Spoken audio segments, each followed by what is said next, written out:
मांग कैसे भरोगे? ये ज़िंदगी है मेरे दोस्त, मेहनत नहीं करोगे तो कामयाब कैसे बनोगे? Hello everyone, this is Supriya Tamka. ये थर्ड लेक्चर है चैप्टर लाइफ प्रोसेसेस का। इसके पहले वाले लेक्चर में हम लोगों ने क्या डिस्कस किया था? न्यूट्रिशंस के बारे में डिस्कस किया था कि सैप्रोफिटिक न्यूट्रिशन क्या होता है, पैरासिटिक न्यूट्रिशन क्या होता है, होलोजोइक न्यूट्रिशन क्या होता है, और हमने मेन 2 टाइप्स की न्यूट्रिशन पढ़े थे, एक ऑटोट्रॉपिक न्यूट्रिशन, एक हेटेरोट्रॉपिक न्यूट्रिशन। फिर उसके बाद हम लोगों ने उसमें स्टडी किया था कि प्लांट्स जो होते हैं वो कैसे गैसेस एक्सचेंज करते हैं स्टोमेटा की हेल्प से, गार्ड सेल्स की हेल्प से ना कैसे गैसेस एक्सचेंज होती हैं, प्लांट्स जो होते हैं वो अपना खाना कैसे बनाते हैं, क्लोरोफिल की क्या उसमें इंपॉर्टेंस रहती है, स्टोमेटा कैसे गैसेस एक्सचेंज करने में हेल्प करता है, कब स्टोमेटा क्लोज होता है, कब स्टोमेटा ओपन होता है, क्या ऐसे डेजर्ट प्लांट में कैसे स्टोमेटा क्लोज और ओपन होने की क्या मैकेनिज्म होती है। फिर उसके बाद हम लोगों ने देखा था कि जो डेजर्ट प्लांट रहते हैं वो अपना डे टाइम में खाना नहीं बनाते, रात टाइम में फूड अपना बनाते हैं। क्यों? क्योंकि वहाँ पे जो ट्रांसपीरेशन की प्रोसेस रहती है, ट्रांसपीरेशन क्या होता था? लॉस ऑफ वाटर होता था। लॉस ऑफ वाटर की जो प्रोसेस रहती है डेजर्ट प्लांट में वो डे टाइम में बहुत ही ज़्यादा हाई रहती है, तेज रहती है, इसीलिए जो डेजर्ट प्लांट रहते हैं वो अपना कुक जो है फूड रात में कुक करते हैं। ठीक है, ये सारी चीज़ें हम लोगों ने प्रीवियस वीडियो में पढ़ रखी है। अगर आपको कोई भी कंफ्यूजन है तो आप इसे प्रीवियस वाला लेक्चर जाके देख सकते हो। आज इस लेक्चर में मेनली हमारा फोकस रहेगा हेटेरोट्रॉपिक न्यूट्रिशन के ऊपर। हेटेरोट्रॉपिक न्यूट्रिशन क्या होता था? जब कोई ऑर्गेनिज्म अपना खाना खुद से नहीं बनाता और वो दूसरे के ऊपर डिपेंड रहता है। जैसे हम हैं, हम अपना खाना खुद नहीं बनाते। अब आप मत कह देना कि मेरी मम्मी खाना पकाती है तो हम अपना खुद बनाते हैं। वो खाना जो होता है, वो दाल चावल जो अपन लाते हैं वो कहाँ से मिलता है? हम प्लांट्स से न लेके आते हैं, तो हम अपना खाना खुद नहीं बनाते हैं। तो जो ऐसे ऑर्गेनिजम्स जो अपना खाना खुद नहीं बनाते हैं और किसी और पर डिपेंड रहते हैं, उन्हें अपन क्या कहते हैं? हेटेरोट्रॉपिक न्यूट्रिशन उनका है। ठीक है, और ये हेटेरोट्रॉपिक न्यूट्रिशन में भी अपन ह्यूमन बींग्स आ जाते हैं, एक एमीबा आता है और एक पैरामीशियम आता है। ठीक है, एमीबा कैसे फूड को अपनी बॉडी के अंदर लेता है, पैरामीशियम कैसे फूड को अपनी बॉडी के अंदर लेता है और डाइजेस्ट करता है, ये इस वीडियो में आज हम पढ़ेंगे। और आज हम ह्यूमन डाइजेस्टिव सिस्टम के बारे में डिटेल्ड में स्टडी करेंगे, कैसे हमारी लार्ज इंटेस्टाइन पे, स्मॉल इंटेस्टाइन पे डाइजेशन होता है और कैसे फिर हम उस वेस्ट सब्सटेंस को अपनी बॉडी से एक्सक्रीट आउट करते हैं, अपनी बॉडी में खाना को डाइजेस्ट होने में कितना टाइम लगता है, स्टोमक में खाना कितनी देर तक रहता है, ये सारी चीज़ें आज हम इस वीडियो में कवर करेंगे। तो चलो बिना टाइम वेस्ट किए स्टार्ट करते हैं। ठीक है, देखो हेटेरोट्रॉपिक न्यूट्रिशन। हेटेरोट्रॉपिक न्यूट्रिशन क्या होता है? ऐसा मोड ऑफ न्यूट्रिशन है जिसमें जो ऑर्गेनिज्म रहता है वो खुद से खाना अपना नहीं बनाता और किसी और ऑर्गेनिज्म पे डिपेंड होता है, उसे अपन क्या कहते हैं? Heterotrophic mode of nutrition. फिर देखो, name the process which is taken out by us to eat and digest food. ऐसे प्रोसेसेस, कौन सी प्रोसेस है जो हम खाना खाने से लेकर के एक्सक्रीट आउट तक, हम अपना खाना डाइजेस्ट करने तक की कौन सी ऐसी हमारी प्रोसेसेस होती है ना? तो देखो, पहली होती है इंजेशन। इंजेशन का मतलब होता है कि अपन कैसे खाने को अपनी बॉडी के अंदर ले रहे हैं। फिर होता है डाइजेशन, कैसे जो अपना खाना होता है वो डाइजेस्ट होता है। फिर सेकंड, यहाँ पे थर्ड लिखा है एब्जॉर्प्शन। फिर ये जो खाना डाइजेस्ट हो जाता है वो कैसे अपनी बॉडी के डिफरेंट पार्ट्स में, डिफरेंट ऑफ सेल्स में एब्जॉर्ब होता है। फिर होता है एसिमिलेशन और लास्ट होता है एक्सक्रीशन। हमारी बॉडी से जो वेस्ट सब्सटेंस रहते हैं वो कैसे एक्सक्रीट आउट होते हैं। ठीक है, पहला क्या है? इंजेशन, दूसरा क्या है? डाइजेशन, तीसरा क्या है? एब्जॉर्प्शन, चौथा क्या है? एसिमिलेशन और पांचवा क्या है? एक्सक्रीशन। ठीक है, अब इन पांचों को अपन डिटेल में 1 बाय 1 स्टडी करेंगे। इससे पहले मैं आपको एक बार शॉर्ट में ये पांचों चीजें समझा देती हूँ ताकि आपको कोई भी कंफ्यूजन ना रहे। ठीक है, तो देखो, ingestion is the consumption of substance by an organism. Ingestion क्या है? कंजप्शन है सब्सटेंस का, जो खाना हम खा रहे हैं उसको जो अपने माउथ से अपने स्टोमक के अंदर लेके जाते हैं उसको अपन क्या कहते हैं? इंजेशन। इंजेशन का आप डायरेक्ट सिंपल मीनिंग समझ सकते हो, खाना खाने को अपन क्या कहते हैं? इंजेशन। जब खाना खाओगे तब ना आगे की प्रोसेस डाइजेशन स्टार्ट होगी, है ना? Ingestion is the consumption of substance by an organism. In animal substance enter through mouth when they eat और ड्रिंक। हम जो ऑर्गेनिज्म है, हम जो ह्यूमंस बीइंग है, हमें खाना कैसे जाता है? जब हम माउथ से या तो खाना खाते हैं, पानी पीते हैं, आप Frooti P low, Mirinda P low, कुछ भी पी लो, तो जब आप पीते हो तो वो खाना सब्सटेंस जो रहता है वो आपके अंदर जाता है, बॉडी के अंदर जाता है, और फिर वहाँ पे डिफरेंट डिफरेंट प्रोसेस होती हैं, जैसे कि डाइजेशन हो गया, एब्जॉर्प्शन हो गया, एसिमिलेशन हो गया, है ना। तो इंजेक्शन समझ में आ गया कि जिस भी मोड से, जिस भी तरीके से अपन खाना को अपने बॉडी पे कंज्यूम करते हैं, खाते हैं, उसे अपन क्या कहते हैं? इंजेक्शन कहते हैं। फिर नेक्स्ट आता है हमारा डाइजेशन। क्या होता है digestion? It is the breakdown of large insoluble food molecules into small water soluble food molecules so that they can be absorbed into the watery blood plasma। देखो डाइजेशन सिंपली क्या होता है, जैसे अपन खाना खा लिया, इंजेक्शन की प्रोसेस होती है, अपन ने खाना अपनी बॉडी के अंदर ले लिया, वो जो खाना के फूड के पार्टिकल्स रहते हैं वो बहुत ज़्यादा बड़े पार्टिकल्स रहते हैं और अपनी बॉडी उनको एब्जॉर्ब एज इट इज नहीं कर सकती, ठीक है। तो जो फूड पार्टिकल्स रहते हैं पहले वो small small water soluble particles में टूट जाते हैं। क्या होता है, जो बड़े बड़े फूड पार्टिकल्स रहते हैं, इसीलिए अपन को कहा जाता है ना कि चबा चबा के खाना चाहिए, है ना। बट अपन तो जल्दी जल्दी में खाएंगे, ऐसे बिल्कुल गप खा लो तो दिक्कत होती है इससे डाइजेशन में। अपन को खाना जो है वो चबा चबा के खाना चाहिए, क्योंकि जो फूड पार्टिकल्स रहते हैं वो अपनी बॉडी के अंदर एज इट इज एब्जॉर्ब नहीं होते, वो पहले स्मॉल पार्टिकल्स में, छोटे छोटे वाटर सॉल्युबल पार्टिकल्स में ब्रेक होते हैं, और वो ब्रेक इसलिए होते हैं ताकि अपनी बॉडी के जो डिफरेंट पार्ट्स हैं वो उसे अच्छी तरह से क्या कर सके? एब्जॉर्ब कर सके। तो देखो यहाँ पे वही लिखा है, it is the breakdown of large insoluble food molecules into small water soluble food molecules. क्या होता है, जो फूड पार्टिकल्स रहते हैं, बड़े फूड पार्टिकल्स रहते हैं, वो ब्रेक होते हैं, स्मॉल फूड पार्टिकल्स में ब्रेक होते हैं, ऐसे पार्टिकल्स में ब्रेक होते हैं जो कि वाटर सॉल्युबल हो, so that they can be absorb into the watery blood plasma, ताकि वो अपने डिफरेंट बॉडी पार्ट्स में जो प्लाज्मा है ब्लड के थ्रू फ्लो हो रहा है उसमें क्या हो सके? एब्जॉर्ब हो सके, है ना। तो फिर नेक्स्ट देखो क्या है? Absorption, the movement of a substance such as a liquid और solute across a cell membrane by means of diffusion और osmosis। देखो डिफ्यूजन क्या होता है, जब कहीं भी एक चीज का कंसंट्रेशन ज्यादा रहता है तो वो वहां से कहाँ मूव होता है? देखो नहीं समझ आ रहा कंसंट्रेशन क्या होता है। यहाँ पे हमारा पानी में तेल ज्यादा है और यहाँ पे पानी में तेल नहीं है, बिल्कुल भी नहीं है। तो यहाँ पर जहाँ पे ज्यादा तेल है तो यहाँ पर से कहाँ वो ज्यादा तेल किस साइड को मूव करेगा? कम तेल के साइड मूव करेगा, है ना। तो देखो जहाँ पे जो भी चीज ज्यादा रहती है वो कहाँ साइड को मूव करना चाहती है? जहाँ पे वो चीज नहीं है, ठीक है। जहाँ पे जैसे अपन जाते हैं कभी मंदिर वगैरह जाओ तो जहाँ पे बहुत भीड़ एकदम रहती है तो हम क्या कोशिश करते हैं कि हम थोड़ा सा ऐसी जगह पे हो जाए जहाँ कम भीड़ है। तो ऐसे ही जहाँ पे कंसंट्रेशन ज्यादा है, हायर कंसंट्रेशन से चीजें कहाँ की तरफ जब मूव करती हैं? लोअर कंसंट्रेशन की तरफ मूव करती हैं, तो उसे अपन क्या कहते हैं? डिफ्यूजन कहते हैं। समझ में आ गया? जब चीजें हायर कंसंट्रेशन से लोअर कंसंट्रेशन के साइड मूव करती हैं तो उसे अपन क्या कहते हैं? डिफ्यूजन कहते हैं। सेम वैसे ही ऑस्मोसिस होता है, ठीक है। तो यहाँ पे क्या कह रहा है? The movement of a substance such as a liquid और solute across a cell membrane by means of diffusion और ऑस्मोसिस। जब हमारा डाइजेशन हो गया, छोटे छोटे पार्ट्स में ब्रेक हो गया, अब ये जो छोटे छोटे पार्टिकल्स में, फूड पार्टिकल्स में जो ब्रेक हुआ है, अब इनका क्या होगा? एब्जॉर्प्शन होगा। तो अपनी बॉडी के डिफरेंट सेल तक ये जो फूड है, जो छोटे पार्टिकल्स में मतलब डिवाइड हो गया है, तो अपनी बॉडी के डिफरेंट पार्ट्स तक वो कैसे पहुंचेगा? जब वो प्लाज्मा में, ब्लड प्लाज्मा में एब्जॉर्ब होगा और वो ब्लड के साथ फ्लो होना स्टार्ट करेगा, तब वो जाके डिफरेंट बॉडी के सेल तक पहुंच पाएगा। तो एब्जॉर्प्शन समझ में आ गया क्या होता है? एब्जॉर्प्शन क्या होता है? जब वो फूड पार्टिकल्स जो होते हैं, चाहे वो सॉलिड हो या फिर लिक्विड हो, जैसे खाना सॉलिड फॉर्म में, लिक्विड फॉर्म में वाटर लेते हो, तो चाहे वो सॉलिड फॉर्म में हो या लिक्विड फॉर्म में हो, जब वो किसमें? ब्लड प्लाज्मा में एब्जॉर्ब होता है और तब वो डिफरेंट बॉडी पार्ट्स की तरफ पास जा पाता है, और जिससे अपने नए सेल्स जो रहते हैं वो डेवलप हो पाते हैं और अपनी बॉडी को क्या मिलता है? न्यूट्रिशन मिलता है, अपने डिफरेंट सेल को एनर्जी मिलती है। एब्जॉर्प्शन क्लियर है? इसके बाद मैं एसिमिलेशन बताऊं। Assimilation, the absorption of nutrients into the body after digestion in the intestine and its transformation in biological tissues and fluid। देखो अब अपन को एब्जॉर्ब, जो अपना एब्जॉर्प्शन प्रोसेस था उससे क्या हुआ था? जो फूड पार्टिकल्स थे वो ब्लड प्लाज्मा में एब्जॉर्ब हो गए थे, है ना। अब जो फूड पार्टिकल्स ब्लड प्लाज्मा में, न्यूट्रिएंट्स जो ब्लड प्लाज्मा में एब्जॉर्ब हुए थे, अब वो डिफरेंट टिश्यूज तक जाएंगे और उन टिश्यूज को ग्रो करने करने में, डेवलप करने में हेल्प करेंगे, है ना।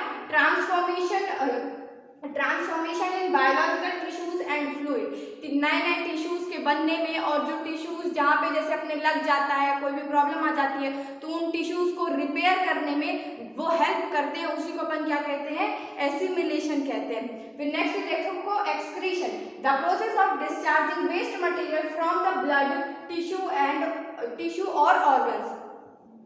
डाइजेशन, एक्सक्रीशन क्या है, सॉरी, एक्सक्रीशन क्या है, जब अपनी बॉडी पे जो डिफरेंट टिश्यूज में, सेल्स में जो वेस्ट सब्सटेंस रहता है वो अपनी बॉडी से एक्सक्रीट आउट होता है, उसे अपन क्या कहते हैं, एक्सक्रीशन। डिफरेंट बॉडी ऑर्गन्स का जो वेस्ट मटेरियल रहता है वो एक्सक्रीट आउट जब अपन कहते हैं तो उस प्रोसेस को क्या कहते हैं, एक्सक्रीशन। एक्सक्रीशन का तो अभी पूरा एक लंबा सा टॉपिक आएगा, तो उसमें कैसे अपनी बॉडी से यूरिन वगैरह एक्सक्रीट आउट होता है, कैसे यूरिन का फॉर्मेशन होता है अपनी बॉडी में, कैसे यूरिन कलेक्ट होता है, ये सारी चीजें अभी अपन पढ़ेंगे अपकमिंग लेक्चर्स में, जब अपन एक्सक्रीशन को पूरा डिटेल में पढ़ेंगे, ठीक है। और यहाँ पे अभी अपन क्या पढ़ रहे हैं डिटेल में, डाइजेशन। तो अब मैं डाइजेशन कैसे प्रोसेस है, कौन सी प्रोसेस स्मॉल इंटेस्टाइन में होती है, कौन सी प्रोसेस लार्ज इंटेस्टाइन में होती है, ये चीजें मैं आपको बताती हूँ, ठीक है। डाइजेस्टिव सिस्टम, इतने सारे जो पार्ट्स लिखे हुए हैं ये देख के घबराना नहीं, बहुत ज़्यादा आसान टॉपिक है, कोई भी ऐसा कठिनाई नहीं आएगी, ठीक है। मैं आसानी से हर एक टॉपिक को, हर एक पार्ट के बारे में अच्छे से आपको डिटेल में समझाऊंगी, हर चीज़ समझ में आ जाएगा। देखो सबसे पहले जो डाइजेस्टिव सिस्टम रहता है उसको अपन दो पार्ट में डिवाइड करते हैं, पहला एलिमेंट्री कैनाल और दूसरा डाइजेस्टिव ग्लैंड्स। देखो एलिमेंट्री कैनाल क्या होता है, यहाँ अपने माउथ से लेकर के अपने स्टमक तक, लार्ज इंटेस्टाइन और स्मॉल इंटेस्टाइन तक अपन क्या कहते हैं, वो हमारी एलिमेंट्री कैनाल है। और डाइजेस्टिव ग्लैंड्स क्या होते हैं, जैसे कि स्मॉल इंटेस्टाइन है, लार्ज इंटेस्टाइन है, इनमें ना कोई कोई जूस सेक्रेट होते हैं, हाँ वो जूस रहते हैं, ऑरेंज जूस और मैंगो जूस नहीं, वो बॉडी के अलग जूस रहते हैं, वो मैं आपको नेम बताती जाऊंगी। तो ये जो स्मॉल इंटेस्टाइन रहता है, लार्ज इंटेस्टाइन रहता है, यहाँ पे ना कुछ जूस सेक्रेट होते हैं, कुछ ग्लैंड्स रहते हैं वो जूस सेक्रेट करते हैं ना। तो ऐसे ग्लैंड्स जो स्मॉल इंटेस्टाइन और लार्ज इंटेस्टाइन में प्रेजेंट रहते हैं और वो जूस सेक्रेट करते हैं, उन्हें अपन क्या कहते हैं, डाइजेस्टिव ग्लैंड्स। क्लियर है ये दो पॉइंट, क्या एलिमेंट्री कैनाल क्या होता है और डाइजेस्टिव ग्लैंड क्या होता है। एलिमेंट्री कैनाल अपने माउथ से लेकर के स्मॉल इंटेस्टाइन, लार्ज इंटेस्टाइन के पार्ट तक को अपन क्या कहते हैं, एलिमेंट्री कैनाल के पूरे पार्ट्स कहते हैं, ठीक है। और फिर डाइजेस्टिव ग्लैंड्स क्या होते हैं, जैसे जो हमारी स्मॉल इंटेस्टाइन होगी, लार्ज इंटेस्टाइन होगी, स्टमक हो गया, इसमें कुछ ग्लैंड्स प्रेजेंट रहते हैं ना, इनके भी अंदर कुछ चीजें प्रेजेंट रहती है जो कि क्या सेक्रेट करती हैं, कुछ जूस सेक्रेट करती हैं, और वो जो ग्लैंड्स इन जूस को सेक्रेट करते हैं उन्हें अपन क्या कहते हैं, डाइजेस्टिव ग्लैंड्स कहते हैं, ठीक है। तो यहाँ पे देखो पहले एलिमेंट्री कैनाल में पहला पार्ट आता है अपना माउथ, ये जो अपना माउथ दिख रहा है, यहाँ से जहाँ से अपन फूड को अपनी बॉडी के अंदर लेते हैं तो उसे क्या, माउथ हो गया। फिर फेरांस यहाँ पे गले पे प्रेजेंट होता है, उसे अपन कहते हैं। फिर फूड पाइप, यहाँ से अपनी जो ये फूड पाइप जाती है उसे फूड पाइप कहते हैं। फिर स्टमक तो आपने देखा भी होगा डायग्राम वगैरह, मैं यहाँ पे एक डायग्राम की फोटो लगा रही हूँ, ये आप देखते चलना। फिर स्टमक रहता है अपना, ठीक है। फिर यहाँ पे स्मॉल इंटेस्टाइन आती है और फिर लार्ज इंटेस्टाइन आती है, ठीक है। फिर देखो digestive gland, salivary gland. Salivary glands क्या होता है, हमारे माउथ में प्रेजेंट होता है। हमारे मुंह में कौन सा ग्लैंड प्रेजेंट होता है, सलाइवरी ग्लैंड, जो क्या प्रोड्यूस करता है, सलाइवा प्रोड्यूस करता है। सलाइवा आप बोलोगे तो सलाइवा की हिंदी मीनिंग जो अपन क्या कहते हैं, थूक कहते हैं अपन हिंदी में, हाँ थूकना वूकना नहीं किसी के ऊपर, गंदी बातें हैं।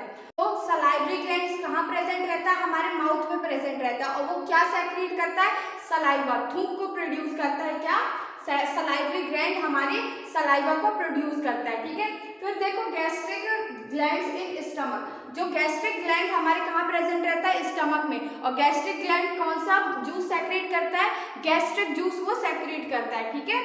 फिर देखो नेक्स्ट है लीवर, लार्जेस्ट ग्लैंड, जो लीवर रहता है वो हमारा बाइल, BILE, बाइल जूस को सेक्रेट करता है, ठीक है। और जो हमारा लीवर होता है वो लार्जेस्ट ग्लैंड होता है बॉडी पे। 1 मार्क्स का क्वेश्चन आ सकता है, आपको ऑप्शन दे देगा और पूछेगा अपनी बॉडी में लार्जेस्ट ग्लैंड कौन सा है, तो कौन सा ग्लैंड होता है, लीवर। नोट कर लो वरना यहीं पे मार्क्स कट हो जाएगा और आपका 100 मार्क्स लाने का सपना ना फिर टूट जाएगा। अगर 1 मार्क्स का भी कहीं पे आपने कोई भी पॉइंट छोड़ा तो आपके मार्क्स डेफिनेटली कट होते हैं, ठीक है। तो ऐसा क्वेश्चन आएगा अगर कि लार्जेस्ट ग्लैंड अपनी बॉडी का कौन सा है, तो उसका क्या आंसर है, लीवर। और लीवर में कौन सा जूस प्रेजेंट होता है या फिर लीवर कौन सा जूस सेक्रेट करता है वो होता है बाइल जूस, ठीक है। फिर नेक्स्ट आता है पैनक्रिया, ये सेकेंड लार्जेस्ट ग्लैंड होता है, पैनक्रिया हमारा सेकेंड लार्जेस्ट ग्लैंड है। और ये जो पैनक्रिया है वो कौन सा जूस सेक्रिएट करता है, पैनक्रिएटिक जूस सेक्रिएट करता है। कौन सा, पैनक्रिएटिक जूस पैनक्रिया हमारा सेक्रिएट करता है। फिर इसके बाद आता है intestinal gland, present in small intestine, secrete intestinal juice. जो इंटेस्टाइनल ग्लैंड होता है जो हमारे कहाँ पे प्रेजेंट होता है, स्मॉल इंटेस्टाइन पे होता है, वो कौन सा जूस सेक्रेट करता है, इंटेस्टाइनल जूस को हमारे सेक्रेट करता है। ये सिर्फ पार्ट्स के नेम आपको अभी समझ में आए, मैंने तो आपको थोड़ा सा भी बताने की कोशिश की है कि कौन सा ग्लैंड कौन सा जूस सेक्रेट करता है। अगर नहीं समझ में आ रहा है कोई बात नहीं, अभी इस टॉपिक को अपन बहुत ज़्यादा डिटेल में जाके पढ़ेंगे और समझ में आ जाएगा आपको, ठीक है। तो इन सारे ग्लैंड्स वगैरह के नाम आप नोट कर लो, फिर इसके बाद मैं आपको डिटेल में 1 बाय 1 समझाते चलती हूँ, ठीक है। अच्छा, यहाँ पे अपन डाइजेशन की पता एक और डेफिनेशन लिख सकते हैं, इसे आप लिख लो, ये वाली ज़्यादा आसान आपको लगेगी। देखो, the process of conversion of complex food substances into simple substances with the help of enzyme is known as digestion, ठीक है।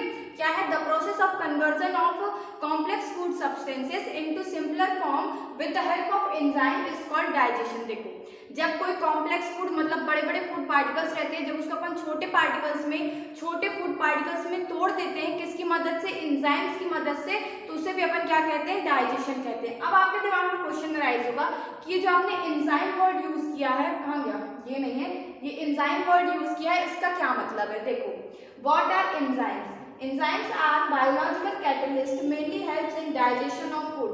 एंजाइम्स एक बायोलॉजिकल कैटलिस्ट होते हैं, मतलब कि आप कह सकते हो कि जैसे कैटलिस्ट अपन यूज करते थे ना, जब 2 रिएक्शन कराते हैं तो उसमें कोई एक चीज डाल दो तो ये रिएक्शन पूरा हो जाता है, वैसे ही कह सकते हो कि एंजाइम्स एक बायोलॉजिकल कैटलिस्ट है जो हमारी बॉडी को हार्म नहीं करते हैं। बायोलॉजिकल का मतलब क्या है, जो हमारी बॉडी को हार्म नहीं करते हैं। एंजाइम्स एक बायोलॉजिकल कैटलिस्ट है जो कि मदद करते हैं डाइजेशन ऑफ फूड में, ठीक है। फिर नेक्स्ट देखो, व्हाट इज सलाइवा, मैंने अभी जस्ट बताया है, the fluid secreted by the salivary glands are known as saliva.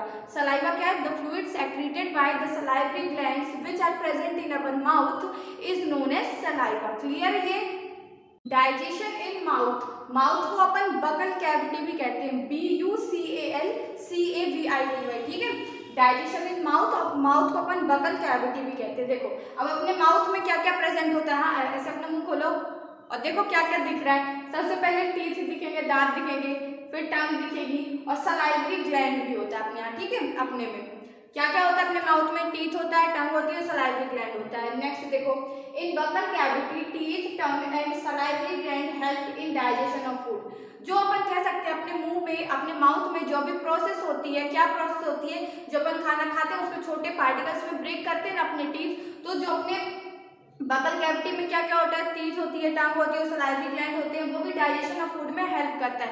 वो भला एक पूरा फूड को डाइजेस्ट नहीं करते हैं, बट जो डाइजेशन की एक प्रोसेस होती है फूड को स्मॉल पार्टिकल्स में ब्रेक करने की, वो प्रोसेस में कंप्लीट हेल्प करते हैं, ठीक है। फिर देखो, teeth help in physical digestion by crushing large food particles into smaller food particles which are easy to digest. देखो, जो अपने दांत होते हैं वो क्या करते हैं, फिजिकल डाइजेशन में हेल्प करते हैं। फिजिकल डाइजेशन मतलब कि वो क्रशिंग ऑफ फूड, जो फूड पार्टिकल्स रहते हैं, वो बड़े बड़े जो फूड पार्टिकल्स रहते हैं उनको छोटे पार्टिकल्स में तोड़ देते हैं ताकि वो खाना हमें आसानी से डाइजेस्ट करने में हेल्प मिले, ठीक है। फिर देखो, saliva secreted bye salivary gland which help in converting complex food particles into simpler molecules. देखो, जो अपने मुंह में सलाइवा होता है वो क्या करता है, जो भी अपन खाना खाते हैं वो उसमें क्या प्रेजेंट रहता है, स्टार्च प्रेजेंट रहता है। और जो स्टार्च है वो एक स्वीटलेस कंपोनेंट, मतलब कि स्वीटलेस कंपोनेंट मतलब कि जो उसमें शुगर होती है वो बिल्कुल भी प्रेजेंट नहीं होती है। और ऐसा खाना जिसमें शुगर प्रेजेंट नहीं होती है उसमें अपन को डाइजेशन में कहीं ना कहीं दिक्कत जाती है ना, डाइजेशन में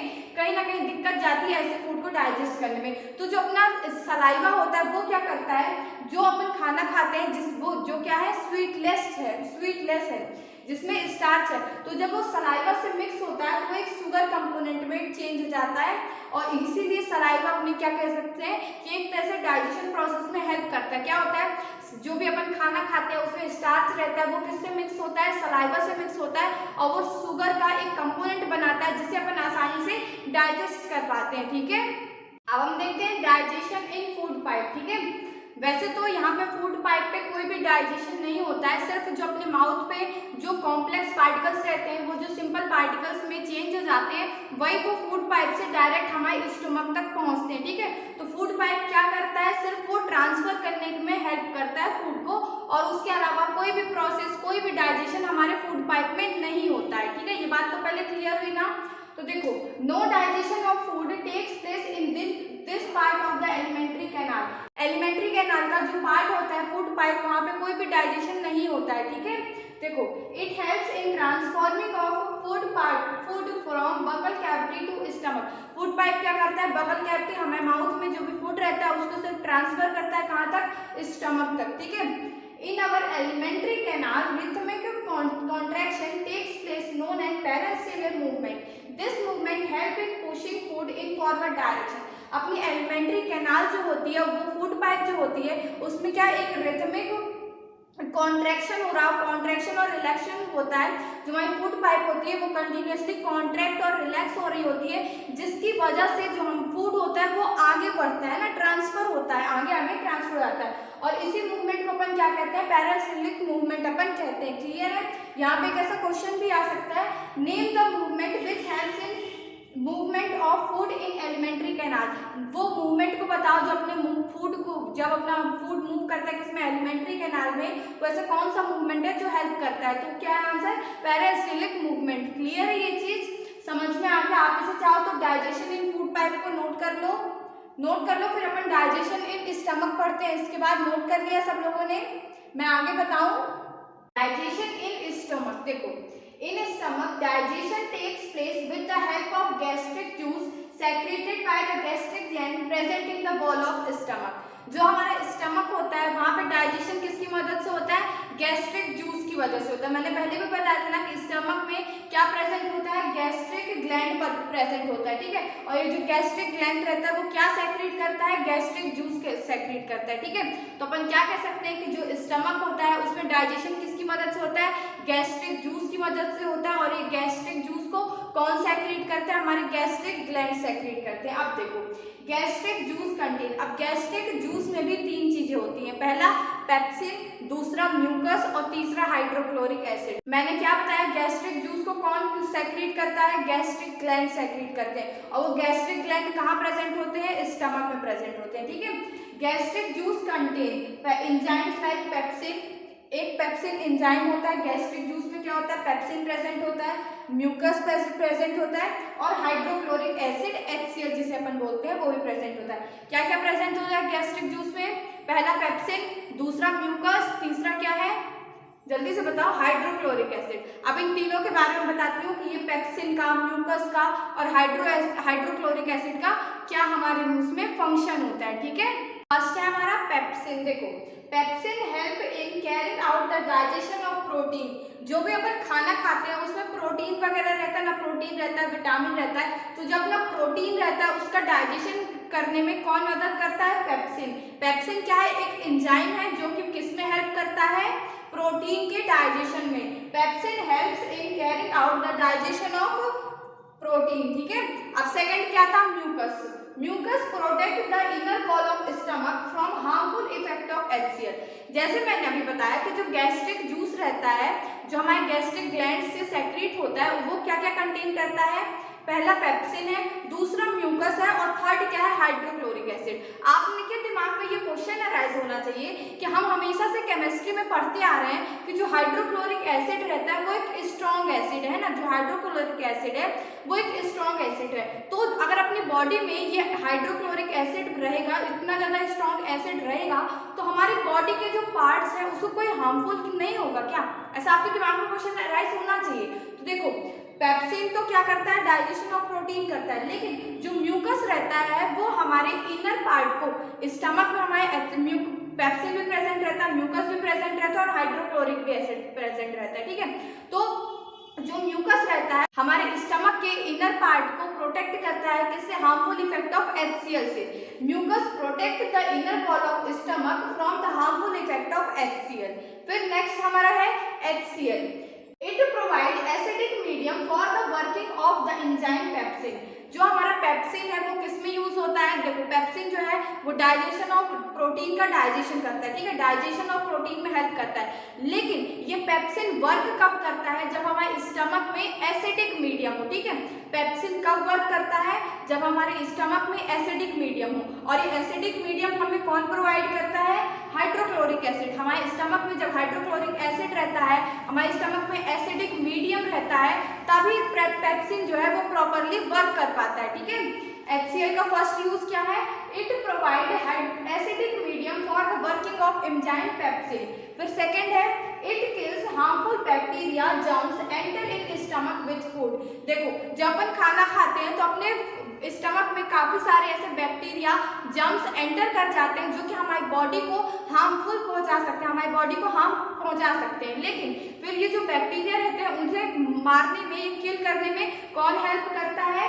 हाइड्रोक्लोरिक एसिड। हाइड्रोक्लोरिक एसिड क्या है? स्ट्रॉन्ग एसिड है। तो जो भी बैक्टीरिया रहते हैं, जर्म्स रहते हैं, जो हम जब खाना खाते हैं उसके साथ एंटर कर जाते हैं, तो हाइड्रोक्लोरिक एसिड की मदद से वो बैक्टीरिया जो होते हैं वो मर जाते हैं, किल हो जाते हैं। समझ में आ गया? पेप्सिन किसका था? पेप्सिन का यूज बताओ क्या होता है? पेप्सिन जो होता है वो प्रोटीन के डाइजेशन में हेल्प करता है। फिर जो म्यूकस रहता है वो किस में हेल्प करता है? वो हमारे इनर पार्ट ऑफ स्टमक को harmful effect of hydrochloric acid से बचाता है। फिर जो HCl होता है वो क्या करता है? पहले तो एक एसिडिक मीडियम प्रोवाइड करता है ताकि जो हमारा पेप्सिन है, एंजाइम पेप्सिन है, वो अच्छी तरह से वर्क कर सके। फिर सेकंड होता है इट किल्स हार्मफुल बैक्टीरिया। जो भी हार्मफुल बैक्टीरिया रहते हैं, जो हम जंक फूड खाते हैं, फूड इनटेक करते हैं, तो जो हमारी बॉडी में एंटर कर जाते हैं वो हाइड्रोक्लोरिक एसिड की मदद से किल हो जाते हैं। और एक और चीज यहाँ पे फोर्थ देखो, रेनिन क्या होता है? Helps in digestion of milk in baby. जैसे कि जो स्मॉल छोटे छोटे बच्चे रहते हैं 6 महीने के, 7 महीने के, तो उनमें रेनिन प्रेजेंट होता है। उनके स्टमक में क्या प्रेजेंट होता है? रेनिन प्रेजेंट होता है। और रेनिन किस में हेल्प करता है? Digestion of food. क्योंकि जो छोटे बच्चे रहते हैं 6 महीने तक, तो उन्हें सिर्फ दूध ही पिलाया जाता है ना, तो उनके बॉडी पे प्रोटीन वगैरह तो नहीं, वो खाना तो नहीं खाते हैं, तो उनकी बॉडी पे क्या, उनके स्टमक में क्या प्रेजेंट रहता है? रेनिन। रेनिन किस चीज में हेल्प करता है? Digestion of milk in baby. Clear हो गया इतना? फिर अब मैं डाइजेशन इन स्मॉल इंटेस्टाइन आपको बताऊं। Digestion in small intestine, the exit of the food from the stomach is regulated by a sphincter muscles which release it in a small amount into the small intestine. From the stomach the food enters the small intestine. देखो अपना अभी तक food कहाँ था? Stomach में था। अब stomach में एक मसल होती है जिसको अपन स्फिंक्टर मसल्स कहते हैं। वो मसल्स का क्या काम होता है कि हम वो स्मॉल अमाउंट धीरे धीरे कर करके, उस मसल का क्या काम होता है कि हमारे फूड को, जो कि हमारा फूड स्टमक में है, वो खाने को धीरे धीरे कर करके कहाँ पे भेजे? स्मॉल इंटेस्टाइन में भेजे। देखो the exit of the food from the stomach is regulated bye sphincter muscles. जो एग्जिट होता है, फूड का एग्जिट कहाँ से? स्टमक से होता है। वो किसके द्वारा रेगुलेट किया जाता है? स्फिंक्टर मसल्स के द्वारा रेगुलेट किया जाता है, जो कि एक स्मॉल अमाउंट में खाने को कहाँ भेजता है? स्मॉल इंटेस्टाइन में भेजता है। फिर ये स्मॉल इंटेस्टाइन पे खाना आ जाता है ना, स्टमक से किस मसल्स के द्वारा स्मॉल इंटेस्टाइन में खाना आता है? स्फिंक्टर मसल्स के द्वारा, ठीक है, हेल्प से। ये क्वेश्चन 1 मार्क्स में पूछ सकते हैं, इसलिए आप नोट कर लेना, ठीक है। फिर देखो the small intestine is the site of the complete digestion of carbohydrate, protein and fat. जो हमारा स्मॉल इंटेस्टाइन है वहां पे कंप्लीट डाइजेशन हमारा हो चुका रहता है, ठीक है। सबसे पहले खाना कहाँ था? फूड पे था। फिर फूड पाइप से वो ट्रांसफर होके किस में आया? स्टमक में आया। फिर स्टमक में ये मसल्स रहती है जो स्मॉल अमाउंट में खाने को कहाँ भेजती है? स्मॉल इंटेस्टाइन में भेजती है। और ये स्मॉल इंटेस्टाइन में जो कार्बोहाइड्रेट रहते हैं, प्रोटीन रहते हैं, फैट रहते हैं, ये कंप्लीटली डाइजेस्ट हो जाते हैं, ठीक है। तो अपने फूड का कंप्लीट डाइजेशन कहाँ पे होता है? स्मॉल इंटेस्टाइन में कंप्लीट डाइजेशन ऑफ फूड हमारा होता है। फिर देखो it receives the secretion of the liver which is bile juice and the secretion of pancreas which is pancreatic juice for the digestion of carbohydrate, protein and fat. अब ये जो हमारी small intestine रहती है, इससे लीवर भी connected रहता है और पैंक्रिया भी कनेक्टेड रहता है। क्या मैंने बताया कि जो हमारी स्मॉल इंटेस्टाइन रहती है, इससे क्या लीवर भी कनेक्टेड रहता है और इस पैंक्रिया भी कनेक्टेड रहता है। अब ये जो स्मॉल इंटेस्टाइन में है, इसका लीवर का जो जूस रहता है, लीवर कौन सा जूस सेक्रेट करता है? बाइल जूस सेक्रेट करता है। तो लीवर जो रहता है वो बाइल जूस किसे सेंड करता है? स्मॉल इंटेस्टाइन को। और जो हमारा पैंक्रिया रहता है उसका कौन सा जूस रहता है? पैंक्रियाटिक जूस रहता है। और ये पैंक्रिया भी अपना जो पैंक्रियाटिक जूस रहता है वो किसे सेंड करता है? स्मॉल इंटेस्टाइन को। और जब ये दोनों जूस मतलब कि बाइल जूस जिसे लीवर सेक्रेट करता है और पैंक्रियाटिक जूस जिसे पैंक्रिया सेक्रेट करता है, जब ये दोनों जूस किसमें हमारे स्मॉल इंटेस्टाइन में आ जाते हैं तो हमारे जो कार्बोहाइड्रेट होता है, फैट होता है, प्रोटीन होता है, इसका कंप्लीट डाइजेशन होता है। अगर ये बाइल जूस और पैंक्रियाटिक जूस हमारे स्मॉल इंटेस्टाइन में लीवर और पैंक्रिया सेंड नहीं करेंगे तो हमारा जो डाइजेशन होगा, प्रोटीन, कार्बोहाइड्रेट, फैट का जो डाइजेशन होगा वो हमारा नहीं हो पाएगा, है ना। इसीलिए समझ में आ रहा है कि लीवर अपना जूस स्मॉल इंटेस्टाइन को क्यों सेंड करता है?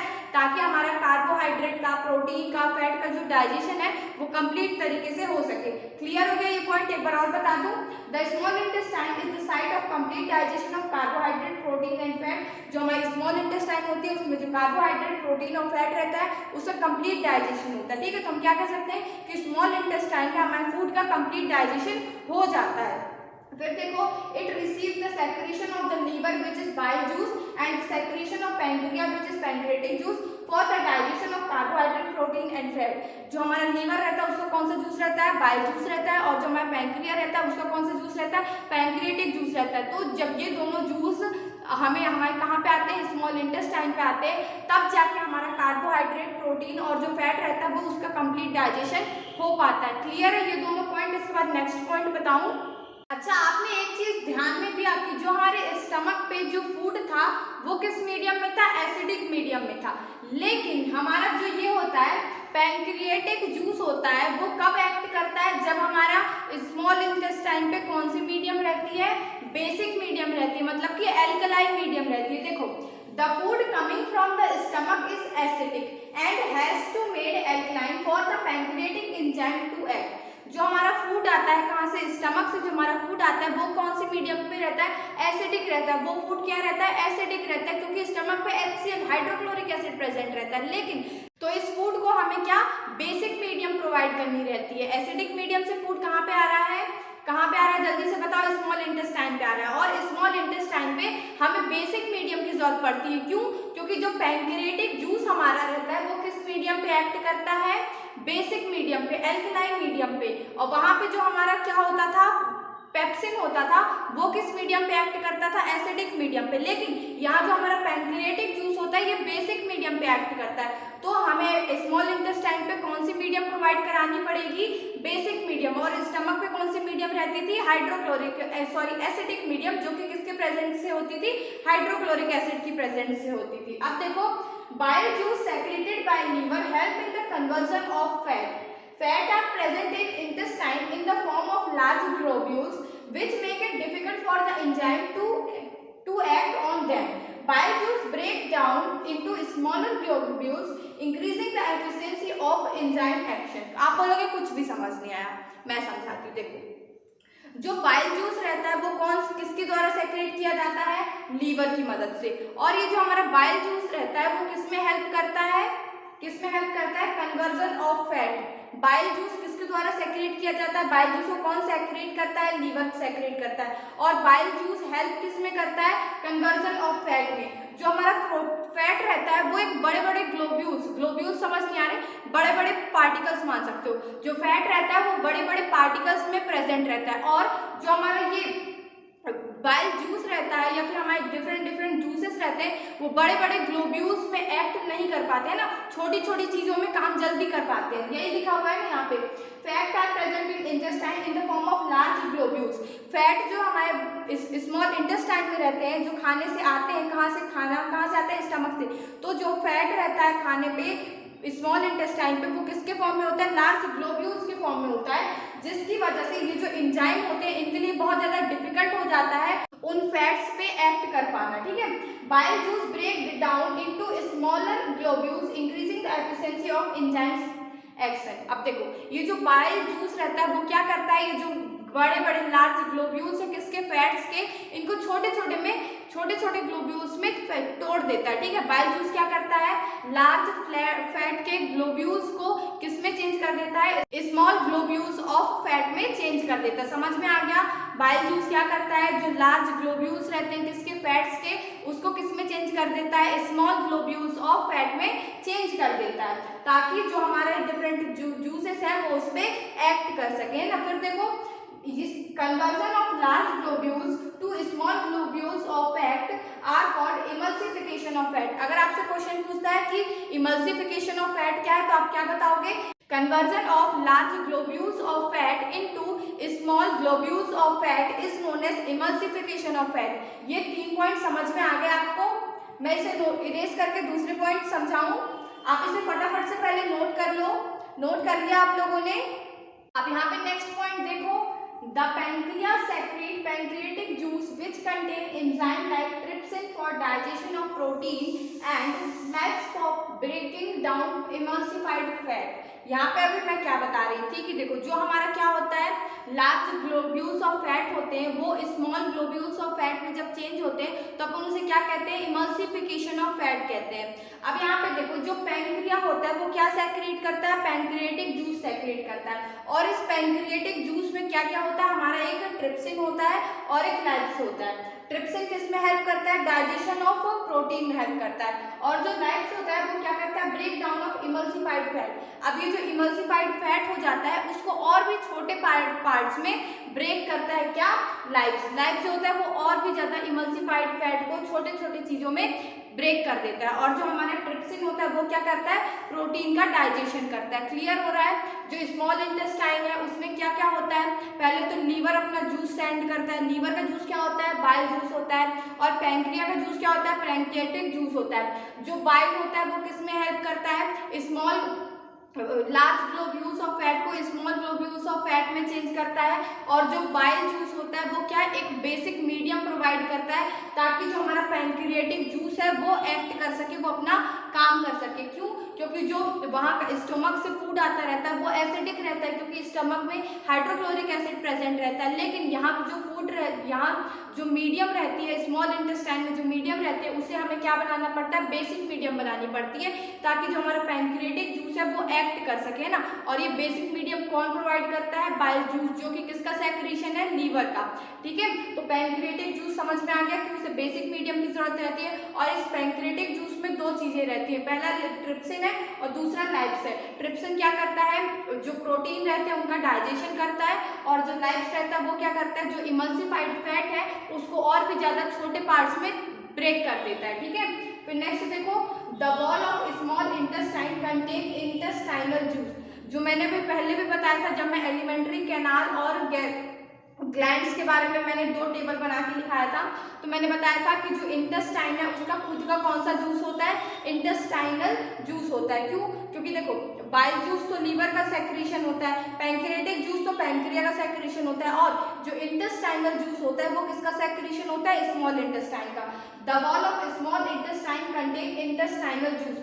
जो इंटेस्टाइन की वॉल होती है, बाउंड्री होती है, वो कौन सा जूस सेक्रेट करती है, इंटेस्टाइनल जूस को वो सेक्रेट करती है। The enzymes present in it finally convert the protein into amino acid, complex carbohydrate into glucose and fat into fatty acid and glycerol. क्या मैंने बताया कि जो स्मॉल इंटेस्टाइन रहती है उसकी जो वॉल पे, उसकी बाउंड्री पे कौन सा जूस प्रेजेंट रहता है, गैस्ट्रिक जूस। और फाइनली ये गैस्ट्रिक जूस क्या करता है, जो हमारा क्या रहता है, जो हमारे फैट्स रहते हैं उसको किस में चेंज कर देता है, फैटी एसिड और ग्लाइकॉल में चेंज कर देता है। और जो हमारे प्रोटीन रहते हैं उनको एमिनो एसिड में चेंज कर देता है। और जो भी हमारे कॉम्प्लेक्स कार्बोहाइड्रेट रहते हैं उनको किसमें, ग्लूकोज में चेंज कर देता है। क्या, फिर से एक बार रिपीट करी हूँ, बाद में वही चीजों को इसलिए रिपीट करी हूँ ताकि आपके दिमाग में बिल्कुल भी चीजें याद हो जाए। स्मॉल इंटेस्टाइन में सबसे पहले कौन सा जूस आता है, बाइल जूस आता है, जो कि किसका सेक्रेशन है, लीवर का सेक्रेशन है। और क्या आता है, पैंक्रियाटिक जूस आता है। पैंक्रियाटिक जूस किसका सेक्रेशन है, पैंक्रिया का सेक्रेशन है। जो बाइल जूस रहता है वो क्या करता है,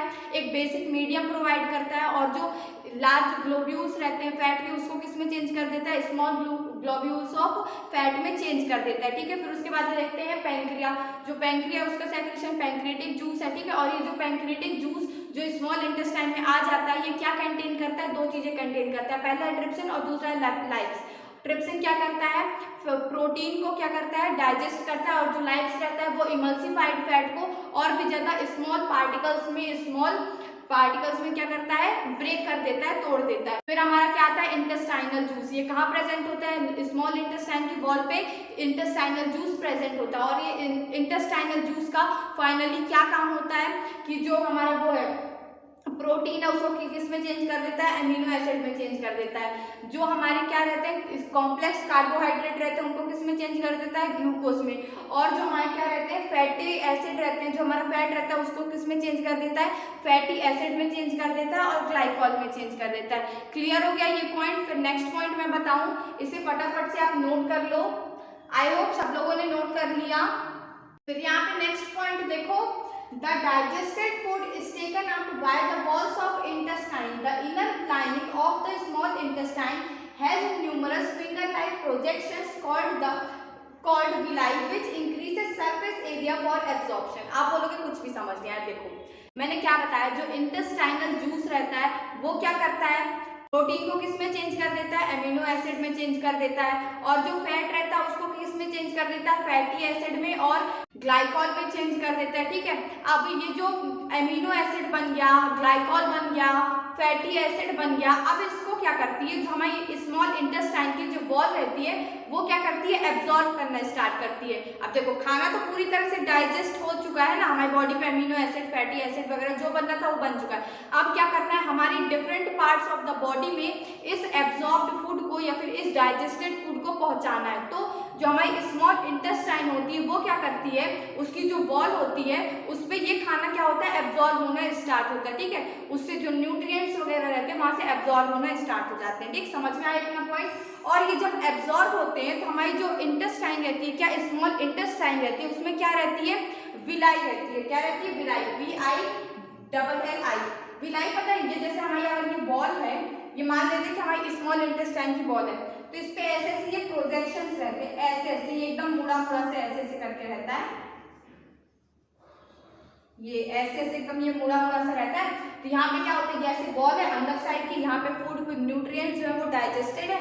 और ये बॉल्स में ये जो विलाई रहती है, ये ज्यादा जब विलाई रहती है ना तो जो हमारा एब्जॉर्प्शन होता है फूड का वो अच्छी तरीके से हो पाता है। क्यों, क्योंकि ये सरफेस एरिया को, एब्जॉर्प्शन के सरफेस एरिया को बढ़ा देती है। फूड के एब्जॉर्ब करने के लिए ये विलाई क्या करती है, सरफेस एरिया को बढ़ा देती है। फिर से यहाँ पे देखो, the inner lining of the small intestine, अंदर का साइड, अंदर की lining, the inner lining of the small intestine has numerous finger like projections. ये क्या है, फिंगर लाइक, उंगली की तरह प्रोजेक्शंस है। विलाई क्या होती है, फिंगर लाइक प्रोजेक्शंस होती है, called villi, which increases surface area for absorption. ये क्या करता है, सरफेस एरिया को बढ़ा देता है। देखो पहले सिर्फ इतने सरफेस में एब्जॉर्प्शन होता है, लेकिन जब ये इस तरह के पूरे प्रोजेक्शंस है ना, तो यहाँ पे भी पूरा एब्जॉर्प्शन होगा, यहाँ पे भी। तो ये क्या करती है, विलाई क्या करती है, एब्जॉर्प्शन एरिया को बढ़ा देती है।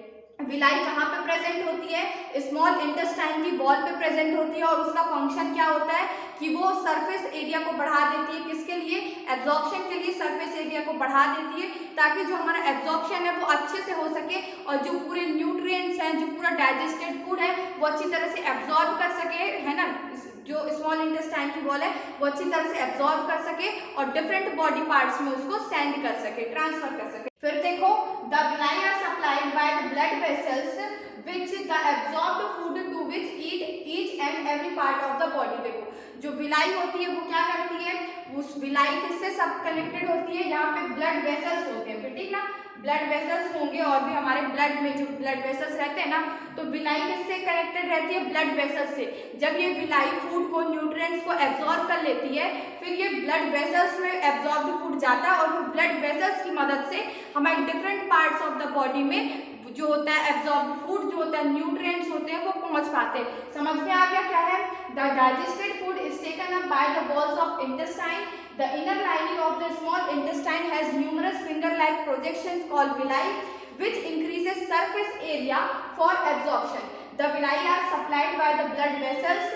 The absorbed food to each and every cell of the body. Villi क्या होती है, हर एक बॉडी पार्ट में हमारे एब्जॉर्ब फूड को क्या करती है, पहुंचाती है। और अगर आपसे कोई पूछा जाए कि विलाई क्या है तो आप उसे कहोगे it is a finger like structure projection which increases the surface area for absorption. Clear हो गया, ये दोनों पॉइंट आप नोट कर लो जल्दी से। फिर मैं इंपॉर्टेंट क्वेश्चंस बताती हूँ आपको कि इनमें से डाइजेशन इन स्मॉल इंटेस्टाइन से कौन से इंपॉर्टेंट क्वेश्चन है जो एग्जाम में बार बार कंटिन्यूसली रिपीटेड पूछे जा रहे हैं ना, तो आप नोट कर लो। फिर मैं क्वेश्चन बताती हूँ, आई होप आप लोगों ने नोट कर लिया।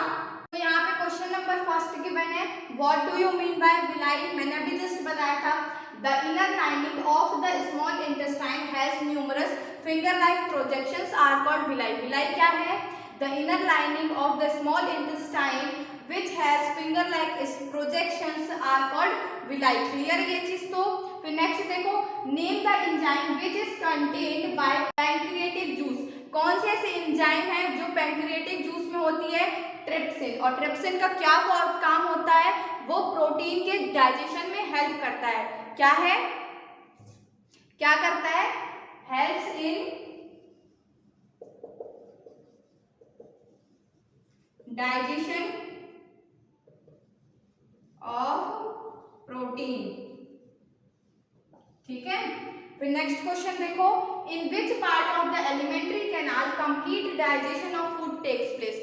मैंने क्या बताया था कि जो फूड का कंप्लीट डाइजेशन होता है वो कहाँ होता है, स्मॉल इंटेस्टाइन में होता है। ठीक है, ये 1 मार्क्स के क्वेश्चन है, सारे नोट कर लो अच्छे से और ये सबको याद कर लो बिल्कुल। तो क्या क्वेश्चन है, in which part of the alimentary canal complete digestion of food takes place. तो कंप्लीट डाइजेशन ऑफ फूड कहाँ पे होता है, हमारे स्मॉल इंटेस्टाइन में होता है। फिर नेक्स्ट क्वेश्चन देखो, name the longest part of the alimentary canal. अच्छा, जो एलिमेंट्री कैनाल होती है वो हमारी कहाँ से स्टार्ट होती है, माउथ से स्टार्ट होती है और पूरी कहाँ तक जाती है, लार्ज इंटेस्टाइन तक जाती है। लेकिन ये जो एलिमेंट्री कैनाल है इसका लॉन्गेस्ट पार्ट कौन सा रहता है, वो होती है स्मॉल इंटेस्टाइन। अब आप कहोगे कि 2 इंटेस्टाइन होती है, एक स्मॉल इंटेस्टाइन होती है और एक लार्ज इंटेस्टाइन होती है। स्मॉल इंटेस्टाइन को आप कह रहे हो कि लॉन्गेस्ट रहती है, हाँ। जो हमारी स्मॉल इंटेस्टाइन रहती है उसे हम स्मॉल इंटेस्टाइन इसलिए बोलते हैं क्योंकि वो बहुत ज्यादा कॉम्पैक्ट स्पेस में, कॉम्पैक्ट का मतलब क्या है कि बहुत ज्यादा एकदम घुस के एकदम कॉम्पैक्ट एकदम ऐसा दबा के बिल्कुल वो हमारी बॉडी के अंदर रहती है। लेकिन अगर उसको हम सीधा करके लंबा करके देखेंगे तो वो 6 से 7 मीटर के आसपास आएगी। 6 से 7 मीटर आप इमेजिन कर सकते हो कि 1 metre is equal to 100 centimetre. तो कितने, लगभग 600 से 700 सेंटीमीटर के बराबर हमारी स्मॉल इंटेस्टाइन रहती है। लेकिन हम इस स्मॉल इंटेस्टाइन को छोटे इंटेस्टाइन क्यों बोलते हैं, क्योंकि वो बहुत ज़्यादा कॉम्पैक्ट स्पेस में रहती है, छोटी जगह में रहती है, इसलिए हम इसे स्मॉल इंटेस्टाइन बोलते हैं। बट ये जो होती है वो लॉन्गेस्ट पार्ट है हमारे किसका, एलिमेंट्री कैनाल का। What is the longest part of alimentary canal? Small intestine is the longest part of the alimentary canal, which is about 6 to 7 centimeter. Sorry, 6 to 7 metre. ठीक है, और 600 to 700 सेंटीमीटर में बोल सकते हो। क्लियर हो गया ये क्वेश्चन। नेक्स्ट क्वेश्चन बताऊं।